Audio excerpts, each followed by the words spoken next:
tugiye gutangirira umwanya ukomeye wo mu gihe cy'igitambo cy'Ukaristiya, kuko igitambo cy'Ukaristiya ubwacyo igihe cya konsekarasiyo. Ubwo rero turasaba abafotora ko bajya ku ruhande y'amahoro bigenurwa n'aya maturo tuguhereje kubwa Kristo umwami wacu.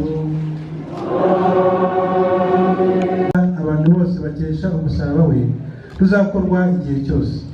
Maze rero dawe umwana wawe ntama utagira inenge akwituraho igitambo kikunogeye kandi kimusingiza ku buryo bukwiye. Iryo banga ry'agatangaza niryo utugisha abayoboke bawe rikabatagatifuza, maze bene muntu uko basangiye gutura kuri ku isi imwe bagasangira no kwemera kumwe kubamurikira kandi bakarangwa n'urukundo rumwe rubahuriza hamwe. Niyo mpamvu tunezerezwa no gusangirira ku meza matagatifu iryo sakramento ry'agatangaza, kugira ngo nitumara gusendeza ingabire zawe zineza imitima zidutake ubutungane buduha gusa n'ab'ijuru.